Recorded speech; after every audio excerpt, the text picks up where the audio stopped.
आप सभी को जय मसीह की। आज हम वचन पढ़ने जा रहे हैं तो नीति वचन से है, तो आप लोग इस वचन पे विश्वास करिएगा। तो परमेश्वर चाहते हैं कि हर एक वचन आप तक पहुंचाया जाए, तो आप लोग तक पहुंचाया जा रहा है। प्रभु का काम करना अच्छी बात है, इसलिए प्रभु का मैं वचन पढ़ के आप लोग को सुना रही हूँ।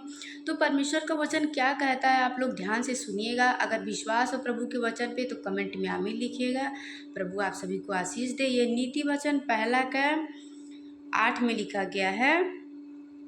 हे मेरे पुत्र, अपनी पिता की शिक्षा का पर कान लगा और अपनी माता की शिक्षा को ना तेज, क्योंकि वह मानो तेरे सिर के लिए शोभायमान मुकुट और तेरे गले के लिए कंठमाला होगी।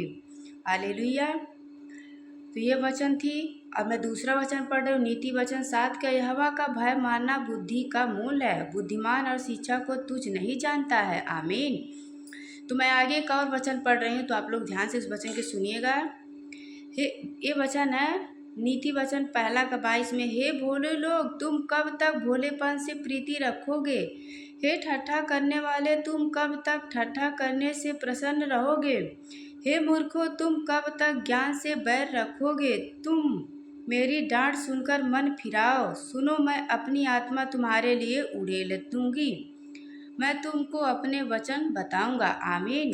तो परमेश्वर ने कहा है कि तुम मेरे डांट को सुनकर मन फिराओ और मेरे वचन पे कान लगाओ, मैं तुम्हें अपना आत्मा तुम्हारे ऊपर उड़ेलूंगा। आमीन।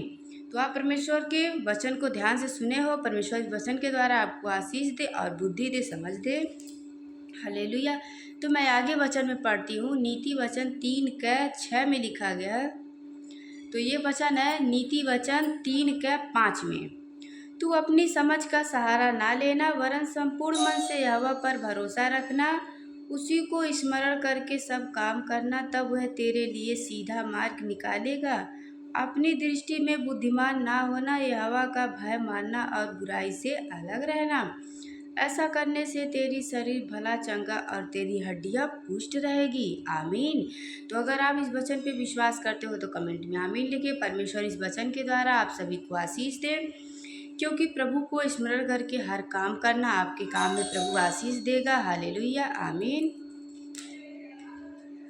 तो मैं आगे वचन जा रही हूँ पढ़ने। नीति वचन 4 का है 20 में। नीति वचन 4 का 20 में। हे मेरे पुत्र, मेरे वचन ध्यान धर के सुन और अपना कान मेरी बातों पर लगा। इनको अपनी आँखों की ओर ना होने दे, वरन अपने मन में धर कर, क्योंकि जिनको वह प्राप्त होती है वह उनके जीवता रहने का कारण है। हालेलुया। आमीन। तो आप सभी वचन पे विश्वास करिएगा, क्योंकि मैं प्रभु का हर एक वचन आप तक पहुंचा दे रहे हूँ। तो परमेश्वर आप सभी को आशीष दे। तो और उसके आगे एक वचन पर नीति वचन 4 का 10 में लिखा गया है। हे मेरे पुत्र, मेरी बातों सुनकर ग्रहण कर, तब तू बहुत वर्ष तक जीवित रहेगा। देखो, जो प्रभु के वचन पे चलते हैं वो सदा हमेशा आगे बढ़ते रहते हैं। तो प्रभु यहाँ वचन में कहे हैं, हे मेरे पुत्र, मेरी बातों सुनकर ग्रहण कर, तब तू बहुत वर्ष तक जीवित रहेगा। मैंने तुझे बुद्धि का मार्ग बताया है और सीधाई के पद पर चलाया है। चलने में तुझे रोक टोक ना होगी, और चाहे तू दौड़े तभी ठोकर ना खाएगा। शिक्षा को पकड़ रह, उसे छोड़ ना दे, उसकी रक्षा कर, क्योंकि वह तेरे जीवन है। आमीन। तो आप लोग इस वचन को अपने जीवन में आशीष से भर लीजिए, क्योंकि प्रभु ने कहा है, मैंने उत्तम शिक्षा दिया है।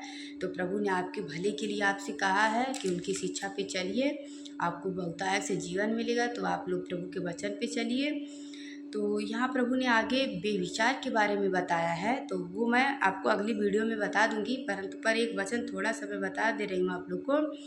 जो पराई स्त्री के पीछे जाते हैं, मतलब पराई स्त्री के पीछे जो रहते हैं, उनकी मतलब उनको कैसे दंड मिलता है, तो आप लोग ध्यान से सुनिएगा। प्रभु ने इसकी चेतावनी दिया है, तो आप लोग समझ लीजिएगा इस वचन को।